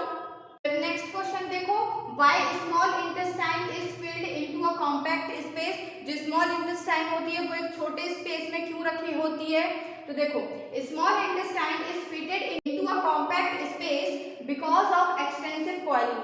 जो हमारी स्मॉल इंटेस्टाइन होती है वो उसमें जब बहुत ज़्यादा कॉइलिंग होती है ना, वो एकदम गुरमेट्री हुई होती है, इसीलिए वो एकदम कॉइलिंग उसमें ज़्यादा होती है तो एकदम छोटी सी हो जाती है। इसीलिए जो हमारी स्मॉल इंटेस्टाइन होती है वो एक कॉम्पैक्ट स्पेस में होती है। ठीक है, फिर नेक्स्ट क्वेश्चन देखो, why herbivorous need a long small intestine as compare to carnivorous. Herbivorous animals कौन से होते हैं, जो सिर्फ ग्रास खाते हैं ना, जो ग्रास खाते हैं और जो प्लांट्स से हमें चीजें मिलती है जैसे चावल दाल ये सब जो खाता है, जो मीट नहीं खाता उसको अपन क्या बोलते हैं, हार्बीवोरस। और कार्निवोरस कौन से एनिमल्स को अपन बोलते हैं, जो मीट खाते हैं। तो ऐसा क्यों होता है कि जो हार्बीवोरस होते हैं, जो प्लांट्स या फिर ग्रास खाते हैं, उनको एक लंबी स्मॉल इंटेस्टाइन की जरूरत होती है, और जो मीट खाते हैं, जो कार्निवोरस होते हैं, उन्हें एक शॉर्ट स्मॉल इंटेस्टाइन की जरूरत होती है। देखो, herbivores eating grass need a longer small intestine to allow the cellulose to be digested, whereas meat is easier to digest. Hence carnivorous like tigers have a shorter small intestine। देखो, जो herbivores animals होते हैं जैसे कि अपन हो गए, और भी जो एनिमल्स जो सिर्फ ग्रास खाते हैं जैसे कि डियर हो गया, है ना, ऐसे एनिमल्स जो सिर्फ ग्रास खाते हैं, तो उनको जो स्मॉल इंटेस्टाइन होती है वो बड़ी चाहिए होती है। क्योंकि ना उन्हें सेलुलोज को डाइजेस्ट करना रहता है। हमें क्या करना रहता है? सेलुलोज को डाइजेस्ट करना रहता है। सेलुलोज क्या होते हैं? प्लांट के सेल्स होते हैं। तो सेलुलोज को डाइजेस्ट करने में टाइम लगता है, सेलुलोज को डाइजेस्ट होने में टाइम लगता है, इसीलिए जो हमारी स्मॉल इंटेस्टाइन है वो क्या होती है? बड़ी होती है। और जो कार्निवोरस होते हैं वो क्या खाते हैं? मीट खाते हैं, और मीट को डाइजेस्ट करना आसान रहता है। मीट आसानी से क्या होता है? डाइजेस्ट हो जाता है। Meat is easier to digest, meat आसानी से डाइजेस्ट हो जाता है, इसीलिए जो कार्निवोरस एनिमल्स रहते हैं उनकी क्या रहती है? जो स्मॉल इंटेस्टाइन रहती है छोटी रहती है, और हार्बीवोरस को सेलुलोज डाइजेस्ट करना रहता है, इसीलिए उनकी जो स्मॉल इंटेस्टाइन रहती है वो क्या रहती है? बड़ी रहती है। ये वाला इंपॉर्टेंट क्वेश्चन है, ये काफी बार एग्जाम में पूछा गया है, ठीक है, तो आप इसे क्वेश्चन को अच्छे से नोट कर लो। नोट कर लिया? फिर मैं एब्जॉर्प्शन इन लार्ज इंटेस्टाइन अब पढ़ाऊं। स्मॉल इंटेस्टाइन अब इतना ही था, इसके बाद अपन क्या पढ़ते हैं? लार्ज इंटेस्टाइन के बारे में पढ़ते हैं, ठीक है। एब्जॉर्प्शन इन लार्ज इंटेस्टाइन, यहाँ पे मैंने डाइजेशन नहीं लिखा है, एब्जॉर्प्शन लिखा है। क्यों? क्योंकि जो हमारा फूड रहता है वो कंप्लीटली कहाँ पे डाइजेस्ट हो जाता है? स्मॉल इंटेस्टाइन में हमारा फूड कंप्लीटली डाइजेस्ट हो जाता है, और जो फूड के न्यूट्रिशंस रहते हैं वो भी विलाई की मदद से, ब्लड वेसल्स की मदद से अपने डिफरेंट बॉडी पार्ट्स में चले जाते हैं। तो अब लार्ज इंटेस्टाइन में क्या होता है? जब सब कुछ स्मॉल इंटेस्टाइन में ही आप कह रहे हो कि हो जाता है, तो लार्ज इंटेस्टाइन में क्या होगा? मैंने क्या बताया था कि जो स्मॉल इंटेस्टाइन रहती है उसमें कंप्लीट डाइजेशन ऑफ फूड हो जाता है, और ये जो फूड रहता है इसमें जो इंपॉर्टेंट न्यूट्रिएंट्स रहते हैं ये विलाई इसको एब्जॉर्ब कर लेता है, और फिर ब्लड वेसल्स के थ्रू डिफरेंट बॉडी पार्ट्स में ये चला जाता है। लेकिन लार्ज इंटेस्टाइन में क्या होता है? ये देखो, the undigested food from the small intestine is sent into the large intestine. अब देखो, कभी भी ऐसा कुछ चीज भी नहीं है जो पूरा डाइजेस्ट हो जाए, है ना, तभी तो अपन चीजें एक्सक्रीट आउट करते हैं अपनी बॉडी से। जो भी चीज अपन डाइजेस्ट नहीं कर पाते हैं वो अपन क्या करते हैं? एक्सक्रीट आउट करते हैं ना। जो भी चीज हमारी बॉडी के लिए हेल्पफुल नहीं है, जरूरत नहीं है हमारी बॉडी को, उस चीज को अपन अपनी बॉडी से एक्सक्रीट आउट करते हैं। तो डाइजेशन में भी ऐसा होता है कि काफी सारी चीजें, काफी सारे सब्सटेंस जो रहते हैं वो डाइजेस्ट नहीं हो पाते हैं, और जो भी चीजें स्मॉल इंटेस्टाइन में डाइजेस्ट नहीं हो पाती हैं वो कहाँ पे आ जाती हैं? लार्ज इंटेस्टाइन में आ जाती हैं। The undigested food from the small intestine is sent into the large intestine, ठीक है। जो अनडाइजेस्टेड चीजें रहती हैं स्मॉल इंटेस्टाइन से कहाँ भेज दी जाती है? लार्ज इंटेस्टाइन में। Where wall of intestine absorb water from the undigested food material। अब लार्ज इंटेस्टाइन में क्या होता है? जो लार्ज इंटेस्टाइन की जो वॉल रहती है उस पे भी क्या रहती है? विलाई रहती है ना, और जो लार्ज इंटेस्टाइन की वॉल रहती है वो अनडाइजेस्टेड फूड जो कि स्मॉल इंटेस्टाइन से आ रहा होता है उसमें से वाटर को एब्जॉर्ब कर लेते हैं। क्यों? क्योंकि वाटर तो हमारी बॉडी के लिए जरूरी है ना, हमारी बॉडी में पानी के बिना तो नहीं चल सकती है ना, पानी तो प्यास लगती है, हमारी बॉडी को रन करने के लिए वाटर जरूरी है। तो जो अनडाइजेस्टेड फूड कहाँ से आता है?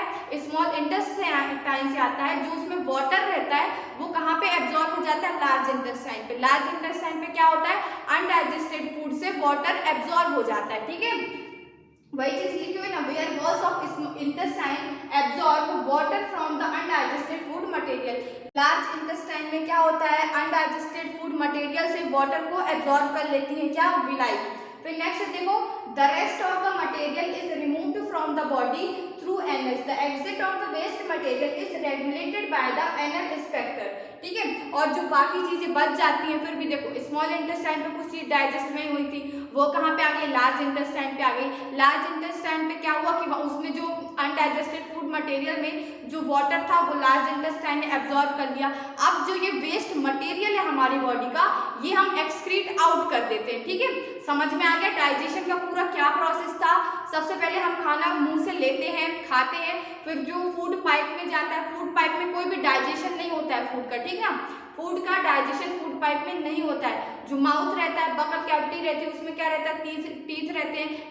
टीथ क्या? दांत किस चीज में हेल्प करते हैं? फूड पार्टिकल्स को स्मॉल पार्टिकल्स में तोड़ने में मदद करते हैं। फिर जो सलाइवा रहता है वो क्या करता है? जो स्वीटलेस चीज़ें रहती हैं, जैसे कि स्टार्च वगैरह हो गया, उसको स्वीट चीज़ों में, शुगर में चेंज कर देता है। फिर जो खाना रहता है ये अच्छे तरीके से सलाइवा के साथ मिक्स हो जाता है और फूड पाइप की मदद से हमारे स्टमक में जाता है। स्टमक में मैंने बताया था 3 चीज़ें होती हैं। पहला क्या होता है, पेप्सिन, दूसरा क्या होता है, म्यूकस, और थर्ड क्या होता है, हाइड्रोक्लोरिक एसिड। ठीक है, पेप्सिन का क्या फंक्शन रहता है, वो प्रोटीन को डाइजेस्ट करने में हेल्प करता है। म्यूकस का क्या फंक्शन रहता है कि वो हमारी स्टमक की लेयर को किससे प्रोटेक्ट करता है, हाइड्रोक्लोरिक एसिड से प्रोटेक्ट करता है म्यूकस, है ना।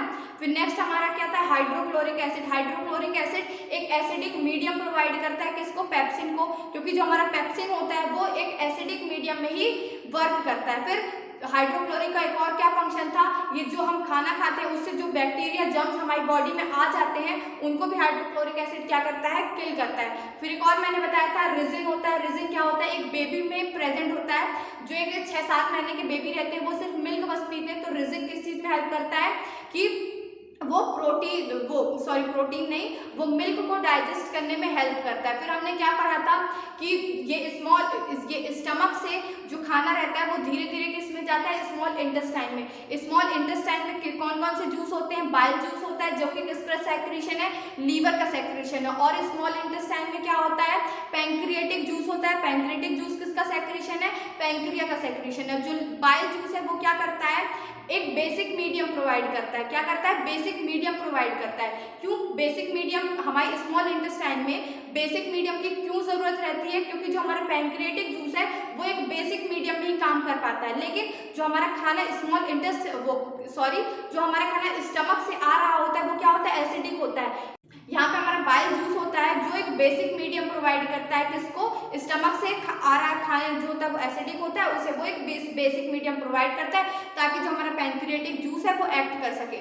और बाइल जूस क्या करता है, जो हमारे लार्ज ग्लोब्यूल्स रहते हैं फैट के, उसको किस में ब्रेक कर देता है, स्मॉल ग्लोब्यूल्स ऑफ फैट में चेंज करता है। और इसी को अपन क्या कहते हैं, the conversion of large fat globules into small fat globules is known as emulsification of fat.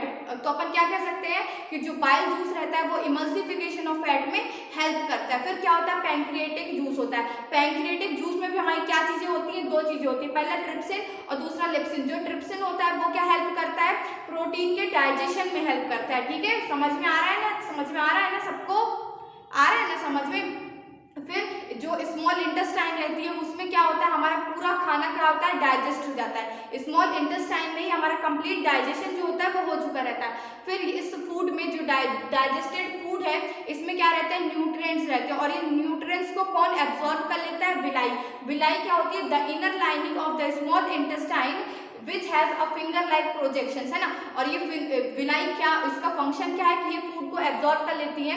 और ये ऐसे फिंगर लाइक क्यों होती है, ताकि एब्जॉर्प्शन का जो सरफेस एरिया, एब्जॉर्प्शन के लिए जो सरफेस एरिया है वो ज्यादा हो सके। ज्यादा एब्जॉर्प्शन के लिए सरफेस एरिया होगा उतनी जल्दी एब्जॉर्प्शन होगा। और फिर ये जो विलाई होती है वो किससे कनेक्टेड होती है, ब्लड वेसल्स से कनेक्टेड होती है। जब ये ब्लड वेसल्स से कनेक्टेड होती है तो ब्लड वेसल्स के थ्रू ये जो न्यूट्रिएंट्स है, डाइजेस्टेड फूड है, ये हमारे डिफरेंट बॉडी पार्ट्स में चला जाता है। ठीक है, और स्मॉल इंटेस्टाइन में अभी भी जो अनडाइजेस्टेड कुछ फूड रह जाता है उससे हमारा वो फूड कहाँ आने लगता है, लार्ज इंटेस्टाइन में होता है। और स्मॉल इंटेस्टाइन याद रख लेना कि लॉन्गेस्ट पार्ट है किसका, एलिमेंट्री कैनाल का। और मैंने एक चीज यहाँ पे रिवाइज नहीं कराया कि जो प्रोटीन रहते हैं वो किस में चेंज हो जाता है, स्मॉल इंटेस्टाइन में, एमिनो एसिड में। और जो फैट रहता है वो किस में चेंज हो जाता है, फैटी एसिड में और ग्लाइकॉल में। ठीक है, अब यहाँ पे जो स्मॉल इंटेस्टाइन पे अनडाइजेस्टेड फूड बचता है वो कहाँ पे आता है, लार्ज इंटेस्टाइन पे। और लार्ज इंटेस्टाइन पे क्या होता है, जो इस फूड में वाटर प्रेजेंट होता है, लार्ज इंटेस्टाइन की जो विलाई रहती है इस वाटर को क्या कर लेती है, एब्जॉर्ब कर लेती है। और अब लार्ज इंटेस्टाइन से जो भी अनडाइजेस्टेड फूड बचता है, जो भी वेस्ट मटेरियल अब हमारी बॉडी का रहता है, जो भी चीजें बच जाती है उसे हम एक्सक्रीट आउट करते हैं, जिसकी प्रोसेस को अपन क्या कहते हैं, एक्सक्रीशन। आई होप आपकी डाइजेशन की होल प्रोसेस रिवाइज हो गई, याद आ गया ना हर चीज। अब इसके बाद अपन नेक्स्ट इंडेक्स क्वेश्चन देखते हैं जो कि पेज नंबर किस पे गिवन है, 101 पे गिवन है। ठीक है, इंडेक्स्ड क्वेश्चन जो कि मेरी बुक में दिए हैं पेज नंबर 101 में, आप अपनी बुक में देख लेना। हो सकता है एडिशन चेंज होने की वजह से, बुक के एडिशन चेंज होने की वजह से आपकी बुक में किसी और पेज नंबर पे गिवन हो, इसीलिए मैं यहाँ पे क्वेश्चन भी लिखती चल रही हूँ। ठीक है, देखो what are the difference between autotrophic and heterotrophic nutrition. Autotrophic तो अपन को पता है कि सब ग्रीन प्लांट्स होते हैं और हेटेरोट्रॉपिक हम एनिमल्स होते हैं। तो हम लोगों में डिफरेंस क्या है, ठीक है। तो पहला देखो, food is synthesised from simple inorganic raw material such as carbon dioxide and water. जो ऑटोट्रॉपिक होते हैं, ऑटोट्रॉपिक न्यूट्रिशन के जो भी एनिमल्स होते हैं या फिर प्लांट्स होते हैं, वो क्या करते हैं, अपना खाना खुद से बनाते हैं, अपनी बॉडी पे वो खाना अपना खुद से बनाते हैं। किसकी मदद से? सिंपल इनऑर्गेनिक रॉ मटेरियल की मदद से। सिंपल इनऑर्गेनिक रॉ मटेरियल मतलब कि कार्बन डाइऑक्साइड हो गया, वाटर हो गया, सनलाइट हो गया, मैंने बताया था ना प्रीवियस लेक्चर में ये सारी चीजें। फिर हेटेरोट्रॉपिक न्यूट्रिशन में देखो, food is directly obtained from autotrophs. हम जो ऑटोट्रॉप्स जो प्लांट्स खाना बनाते हैं, जो प्लांट चीजें बनाते हैं, जो चीजें हम प्लांट्स से मिलती हैं, हम उसे क्या करते हैं, डायरेक्टली कंज्यूम कर लेते हैं ना। हम अपना खाना अपनी बॉडी पे खुद से नहीं बनाते हैं ना। फिर नेक्स्ट पॉइंट देखो, ऑटोट्रॉपिक न्यूट्रिशन में presence of green pigment chlorophyll is necessary. जो प्लांट्स होते हैं उनमें क्लोरोफिल का प्रेजेंट होना बहुत ज्यादा इंपॉर्टेंट है। क्यों? क्योंकि जो ग्रीन पिगमेंट है, ग्रीन पिगमेंट किसे अपन कहते हैं, क्लोरोफिल को अपन ग्रीन पिगमेंट कहते हैं। जो क्लोरोफिल होता है वो सनलाइट को एब्जॉर्ब करने में मदद करता है और तभी खाना, प्लांट्स जो होते हैं वो तभी खाना अपना बना पाते हैं। इसीलिए यहाँ पे क्लोरोफिल की प्रेजेंट होना बहुत ज्यादा जरूरी है। क्या मैंने बोला, ऑटोट्रॉप न्यूट्रिशन के जो भी प्लांट्स रहते हैं उनमें क्लोरोफिल का प्रेजेंट होना बहुत ज्यादा इंपॉर्टेंट है। फिर हेटेरोट्रॉपिक न्यूट्रिशन में देखो, no pigment is required in this type of nutrition. हम ह्यूमन बींग्स को ऐसे किसी भी पिगमेंट्स की जरूरत नहीं रहती है, क्योंकि हम अपना खाना खुद अपनी बॉडी में तो बनाते ही नहीं है ना। फिर नेक्स्ट देखो, food is generally prepared during day time. जो प्लांट्स होते हैं वो जनरली, मैंने यहाँ पे जनरली वर्ड का यूज किया, ठीक है। जो प्लांट्स होते हैं वो जनरली अपना खाना डे टाइम पे बनाते हैं, लेकिन जो डेजर्ट प्लांट रहते हैं, मैंने प्रीवियस वीडियो में भी बताया था, प्रीवियस लेक्चर में, कि जो डेजर्ट प्लांट रहते हैं वो अपना खाना नाइट टाइम पे बनाते हैं। क्यों? क्योंकि वो डे टाइम पे ट्रांसपीरेशन की प्रोसेस को रोकना चाहते हैं। ट्रांसपीरेशन की प्रोसेस क्या होती है? Loss of water from the plant is known as transpiration, ठीक है। वैसे चीजें मुझे लगता है आपको ये सब चीजें याद होगी। फिर नेक्स्ट पॉइंट देखो, food is not prepared in the body. जो हेटेरोट्रॉप्स हैं वो अपनी बॉडी पे खुद तो खाना बनाते ही नहीं है। और फोर्थ पॉइंट आप इनमें एग्जांपल ऐड कर सकते हो। ऑटोट्रॉपिक न्यूट्रिशन में क्या लिख लोगे? All green plants. Heterotrophic nutrition में आप क्या लिख लोगे? Human beings. ये क्वेश्चन को जल्दी से नोट कर लो, इसके आंसर को आई होप नोट कर लिया आप लोगों ने। फिर क्वेश्चन नंबर सेकंड गिवन है, where do plants get each raw material required for photosynthesis. ये क्वेश्चन प्रीवियस वाले लेक्चर में भी मैंने 3-4 बार कराया था, ठीक है। तो कौन कौन सी रॉ मटेरियल प्लांट्स को लगते हैं फोटोसिंथेसिस की प्रोसेस में? पहला कार्बन डाइऑक्साइड, दूसरा वाटर, तीसरा सनलाइट हो गया, और क्लोरोफिल लगता है ना। रॉ मटेरियल तो नहीं होता है, वैसे क्लोरोफिल को अपन रॉ मटेरियल में नहीं इंक्लूड करेंगे, क्योंकि क्लोरोफिल तो प्लांट्स में ऑलरेडी पहले से प्रेजेंट होता है ना। तो देखो आंसर है, the raw material carbon dioxide enters from the atmosphere through stomata. Carbon dioxide plant को कहाँ से मिलती है? एटमॉस्फेयर से मिलती है। जब वो स्टोमेटा के थ्रू गैसेस एक्सचेंज करते हैं ना, जब स्टोमेटा ओपन होते हैं, जो प्लांट्स रहता है उसमें कार्बन डाइऑक्साइड अंदर की तरफ मूव करती है। फिर सेकंड देखो, water is absorb from the soil by the roots. Second raw material क्या है? वाटर। और वाटर प्लांट्स को कहाँ से मिलता है? रूट्स से मिलता है, जो कि सॉइल से वो एब्जॉर्ब करते हैं ना। रूट्स जो रहती है वो पानी सॉइल पे जो रहता है उसको एब्जॉर्ब करती है, और इसी तरह से प्लांट जो रहता है उसको वाटर मिलता है। फिर थर्ड देखो, sunlight an important component to manufacture food is absorbed by the chlorophyll and other green parts of the plant. Sunlight कहाँ से मिलती है? सन से मिलती है ना। और फिर वो क्लोरोफिल भी रहता है बॉडी में, जिसे वो प्लांट्स बॉडी में क्लोरोफिल भी रहता है, जिसकी मदद से जो प्लांट्स रहते हैं वो अपना खाना खुद प्रिपेयर कर पाते हैं। तो रॉ मटेरियल्स वाला क्वेश्चन आ गया समझ में। ये क्वेश्चन प्रीवियस वाले में मैंने 2-3 बार कराया है, सच बता रही हूँ। तो ये क्वेश्चन तो आई होप सबसे पहले से ही आता रहा होगा। फिर अपन नेक्स्ट क्वेश्चन नंबर 3 देखते हैं। फिर नेक्स्ट क्वेश्चन नंबर 3 गिवन है, what is the role of acid in our stomach. ये एसिड कौन सा होता है? Hydrochloric acid. और ये मैंने पहले भी बताया है कि हाइड्रोक्लोरिक एसिड किस चीज में हेल्प करता है, वो स्टमक में किस चीज में हेल्प करता है। पहला तो वो पेप्सिन के वर्क करने के लिए एसिडिक मीडियम प्रोवाइड करता है, और दूसरा क्या है, वो हार्मफुल बैक्टीरिया जो अपने फूड के साथ एंटर कर जाता है अपनी बॉडी को, उसको किल करता है। So the hydrochloric acid present in our stomach dissolve bits of food. वो छोटे-छोटे फूड्स को डिसॉल्व करता है and creates an acidic medium so that the pepsin enzyme can act in protein. वो क्या करता है? एसिडिक मीडियम अपने स्टमक में क्यों होता है? ताकि जो पेप्सिन है, जो पेप्सिन का क्या फंक्शन होता था कि वो प्रोटीन को क्या करता है, डाइजेस्ट करता है। तो जो पेप्सिन जो है, जो हमारा एंजाइम है, वो कब एक्ट करता है? जब उसके आसपास जो है एसिडिक मीडियम रहता है। इसीलिए हमारे स्टमक में क्या रहता है, एसिडिक मीडियम रहता है। समझ में आ गई ये क्वेश्चन। नेक्स्ट क्वेश्चन नंबर 4 कराऊं। Question 4, what is the function of digestive enzyme? जो भी डाइजेस्टिव एंजाइम होते हैं, एंजाइम्स होते हैं, उनके फंक्शंस क्या होते हैं? देखो, digestive enzymes such as lipase, pepsin, trypsin helps in breaking down of complex food particles into simpler one. ये जो भी एंजाइम्स रहते हैं, वो उनका क्या फंक्शन होता है कि वो जो कॉम्प्लेक्स फूड पार्टिकल्स रहते हैं उनको सिंपलर फॉर्म में कन्वर्ट करते हैं, उनको ब्रेक करते हैं, और फिर these simple particles can be easily absorbed by the blood and then transported to all the body parts। अब ये जब सिंपलर पार्ट्स में आ जाएंगे, ये जो एंजाइम्स है वो क्या करते हैं, कॉम्प्लेक्स पार्टिकल्स को किस में चेंज करते हैं, सिंपल फॉर्म में। और जब ये सिंपल फॉर्म में चेंज हो जाते हैं तो ये क्या होते हैं, ब्लड वेसल्स के थ्रू डिफरेंट बॉडी पार्ट्स में ट्रांसफर होने लग जाते हैं ना। जो विलाई रहती थी अपनी, वो इन्हें एब्जॉर्ब कर लेती थी और फिर वो डिफरेंट बॉडी पार्ट्स में ट्रांसफर करती थी, है ना। क्लियर है ना। ये सारी चीजें वैसे मैं आपको बता चुकी हूँ। आई होप इसका आंसर आप अपने से खुद भी लिख सकते हो, है ना। क्वेश्चन नंबर 5 की पेन है, how is the small intestine design to absorb digested food? जो हमारी स्मॉल इंटेस्टाइन होती है वो किस तरह से डिजाइन होती है ताकि वो डाइजेस्टेड फूड को क्या कर सके, एब्जॉर्ब कर सके। सो आंसर देखो, the small intestine has a millions of tiny finger like projections called villi.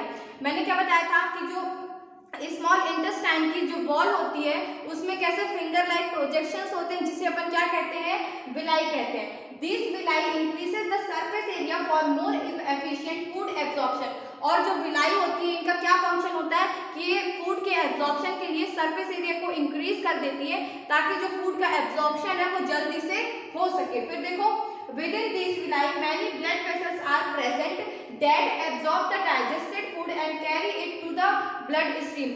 फिर ये विलाई से क्या कनेक्टेड होते हैं, ब्लड वेसल्स कनेक्टेड होते हैं, और ये ब्लड वेसल्स जो है वो डिफरेंट फूड ब्लड स्ट्रीम से कनेक्टेड होते हैं ताकि जो डाइजेस्टेड फूड है ये हमारी डिफरेंट बॉडी पार्ट्स में ट्रांसफर हो सके। From the blood stream, the absorbed food is delivered to each and every cell of the body for utilization। यही चीज मैंने बताया ना।